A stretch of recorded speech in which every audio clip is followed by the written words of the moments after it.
done this week, and kind of what was your message as you gave your guys some days off? Yeah, the message today was kind of like it doesn't get easier. I think some of us sometimes, in life we start to look for the light at the end of the tunnel. And, this is just the beginning. Spring practice will never be this easy again. When I say easy in a good way, like we'll get better and better and better. Just worry about the next play and try to get that mindset instead of, hey, let me get through this and get to, a couple days off here that I gave the guys this weekend. So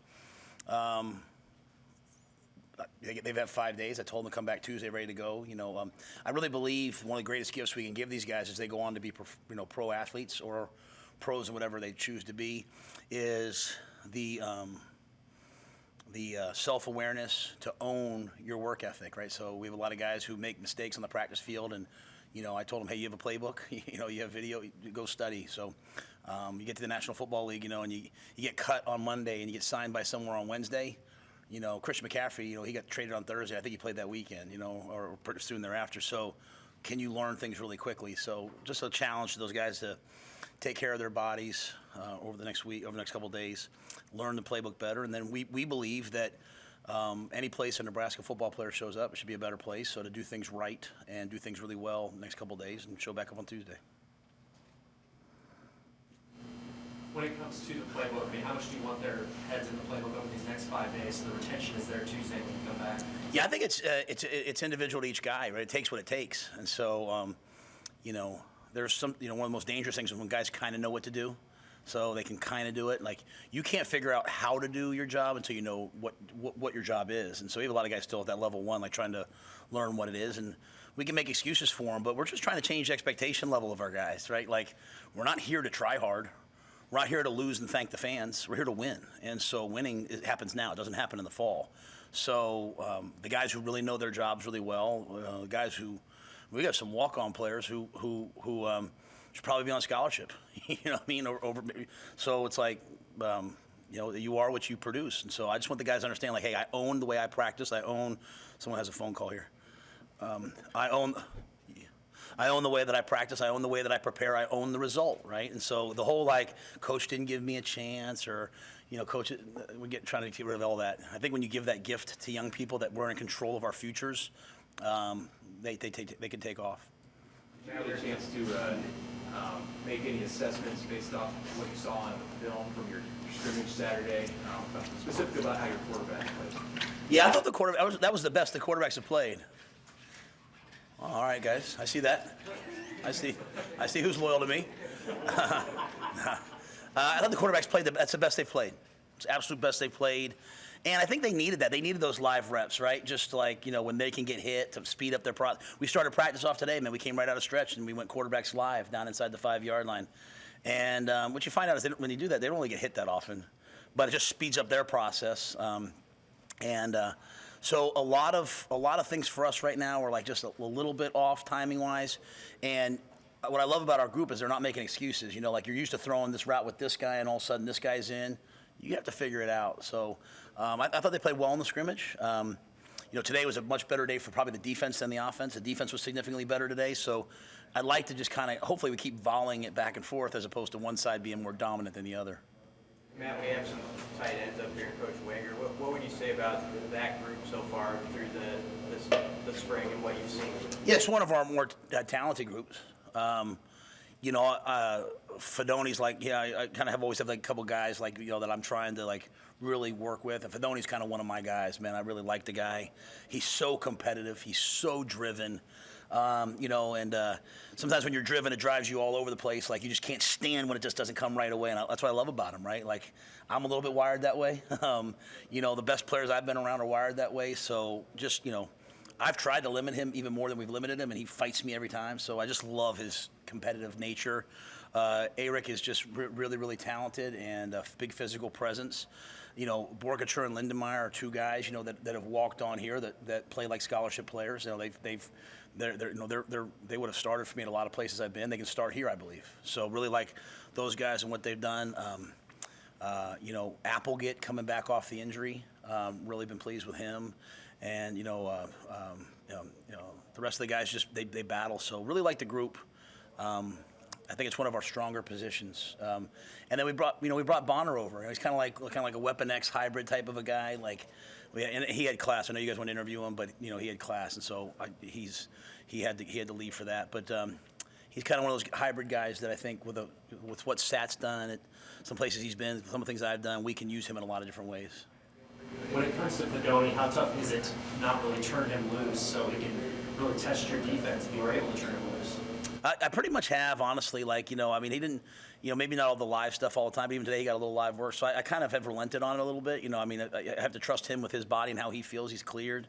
I feel like he's come a long way. I think for him, it's always hard learning new offenses and finding that niche. I think he's starting to really find that niche. Great seam runner for us. Has made some big plays in the 2-minute. Tenacious blocker. So for me, what I don't want, and it's kind of how 18 to 22-year-old brains work nowadays. Probably always, right? They're always looking at today as if it's a finished product, and I can see what they're going to be, right? So to me, it's just a building progression to get there. Really happy with where all those guys are at, to be quite honest. I think that can be a real weapon for us, that whole room. And then talk about the coaching staff holding each other accountable. Why is that important? Do you see any trickle down to players? I don't know the coaching staff. I think my job is to coach the coaches, right? And I think we believe that on the football field, iron sharpens iron. So I think if things aren't being done the way they're supposed to, if we say we're going to do something, it doesn't happen. Whether it's a coach or player, the way we went, everyone, you know how coaches always come out after games and say we just got to execute better. What does that mean? It means everyone's got to do exactly what they're supposed to do. So I think the players appreciate that the coaches get held accountable. I think they appreciate when I say I'm wrong, and ultimately, I'll get held accountable. So again, we are, and we really strive to be, we are a caring, not coddling environment. I say that to the guys all the time. Caring, not coddling. We are where top producers go to be with other top producers. We want to be with the best of the best. And so if we have a bunch of coaches who are sensitive and coaching staffs who argue with each other, then that's what the players are going to do. So the best thing we can do is just model what it means to be a Lion out there. Matt, what about Miles Farmer? We talked to him. What have you seen him leadership-wise and then on the field? Yeah, Miles, you can turn a team into a good team when your best players, they buy into the things that, not only that everyone buys into the things that they like, can they buy into the things that they don't like? Can they buy into the things that don't make sense? So Miles is one of those guys who, first guy here, part of his edge, which I love, is to be a little bit chippy, and he's gotten to the point now where he understands, hey, let me coach you. And so Miles is one of my favorite guys to be on the field with. He's physical, he's competitive, but he's bought into a lot of the small details, whether it's the classroom, whether it's the way we communicate with each other. And if I can get more and more of the other guys to do what Miles has done, we'll have a chance to have a good team. Hey, Coach, Gilbert's a guy that has to have a waiver. Can you talk about that process and when you might know he's good to go over the year? I don't know that. Yeah, I don't know the timing. Honestly, those things are always. No, I don't. I can't. I don't want to say anything about it. I just don't know. It's completely out of my hands. So, I'll just say this: when I took Eric, I told him, I said, hey, this is a long-term play for you and in your future. So if it works out where he can play this year, which I believe he should be able to, then great. And if he can't, then we're going to help him get ready for next year or for the NFL. So, I've seen a lot in football, and I just think there are a lot of these guys. They just need someone to give them a chance, a real chance, and do things the right way. And so I like him a lot. So we're doing that. He's doing excellent in school. Great kid. So I hope it works out for him. We asked Coach White last week about the word intentional. We heard him use it a lot throughout practice. Is that a word you introduced to the team and coaching staff? And if so, what exactly does it mean to you? Yeah, we talk a lot about intentionality. That's something Terrence Knighton always talks about. The way I phrase it is we believe in two types of practice. We believe in deliberate practice and deep practice. And I always tell the guys, if you can't hit a driver, do you go to the golf course and work on your putting? No, right? So you work on the things you need to work on. So we want guys to be very intentional, right? Very intentional about what they're working on. Very intentional about being in the moment. We don't want to waste their time, right? So a lot of times you can just say, hey, be here for 3 hours. We practiced a long time. We just practiced for over 2.5 hours, right? Which is not really what people do nowadays. But that's intentional because I want to teach them how to concentrate for a long time. Some days we'll practice for an hour and a half, right? But right now we're trying to teach them how to concentrate for long periods of time. So I just think, being intentional about everything. I'm happy to always explain the why to the guys. Like, hey, Coach, why are we doing this? 100%, I'll tell you why. So if that's one of the basic things in our program, is just being really intentional about everything that we do so we can get the desired result in the long run. Bryce Benhart's a guy who's played a lot of college snaps. What do you see about his possibilities and just what he means to that group as a veteran guy? Yeah, I said it the other day. I think I said it the other day. Like, I think Bryce is an NFL player. There's no doubt to me about that. I think with what we're doing, the way we're playing, I think it's going to turn Bryce loose. I think a lot of those guys, and I'm not throwing it on it. I think a lot of them kind of been beat down. Like I said, the narrative is the O-line's terrible, and so they hear that a lot. And so I think Bryce, like all those guys on the offensive line, just has to play with great confidence, right? Confidence is not, no matter what, confidence is not, in my opinion, just my humble little opinion, not telling your kids, hey, you can do anything in life, right? Like I love my mom, but my mom never told me I could do anything in life, And so we tell our kids sometimes they can do things they can't, and it actually backfires a lot, in my opinion. So to me, confidence comes from elite preparation, right, and doing it day after day. That's why we go ones-on-ones every day. We don't go ones-on-twos, ones-on-threes. We go ones-on-ones, so that Jamari, one of our best pass rushers, or Judy, or whoever's working on Bryce every day and working on Piper every day, and so that they all just keep saying, hey, we're getting better because iron sharpens iron. So a lot of these guys, the key for how the season will go, because people always ask me how the season will go, and we have the coaches we have the players we have. A lot of it will come down to confidence, right? A lot will come down to at what point do they believe they can really win? When I say believe, we all say we believe, but when you're down 17-7 in the second quarter, the great teams that played here probably laughed and then took it 170 yards, made it 17-14. The other team had a lot of pressure on them. When we start playing with confidence, whether that's next week or in 2 years, we'll be a good team. So I say that about Bryce. I look at him. I see an NFL player. I see an all-conference caliber player. The question is, what does he see? And I say that for a lot of guys, not just him. Piper, Nori, all those guys, man. That offensive line is as talented as one as I've been around in college football in terms of as a head coach. Are they going to believe it, and are they going to put it together? So that's why we're trying to practice the way we're practicing right now. One or two more, Coach?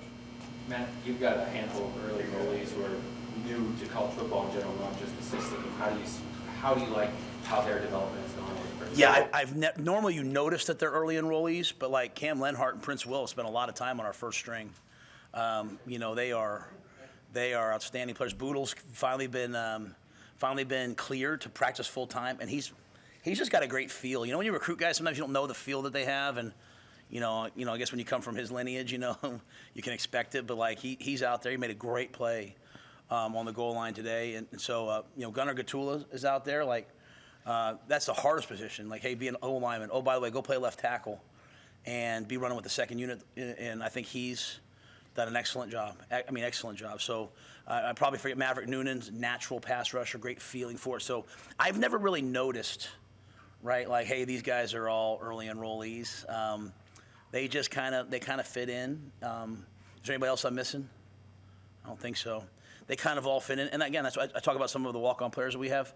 I never noticed that, hey, he's a walk-on, right? We got a bunch of guys that I know could help us. So Herbeck's been playing his tail off, right? So, we try to look at everybody and just kind of where they are right now. And I think those early enrollees are going to help us. And maybe they won't help us this year. I hope so. Who knows? That's why I always say, I wait all the way till training camp to kind of make those decisions, because some guys are going to make huge jumps in the summer, and some guys won't. Coach, to clarify, are you guys shut down until Tuesday morning, or will you have other? Oh, we have tonight. We have a team event every Thursday night. Every Thursday night we do something with the guys can bring their girlfriends or a family member. We bring our families. Those of us who have families here. Tonight we're doing home run derby at the softball field with a dinner. I can promise you, before cell phones, I would have tried to hit a ball, but now with cell phones, you can't, because everything goes viral. And then tomorrow we have meetings and liftings, and then I expect them all to go to class. And then they're shut down Saturday, Sunday. We have the training room open Saturday, mandatory for some guys, optional for others, depending on where they are status-wise. Sunday they're off, like they always are. Then Monday we'll be right back, 6 a.m., lifting and meetings. So I just meant more on the field. But yeah, hopefully guys have a chance to get away a little bit, and or just kind of kick it here. Who knows? Like watch the Masters like I'll do. So. All good. Anybody else? No injury questions. That's awesome. Thank you.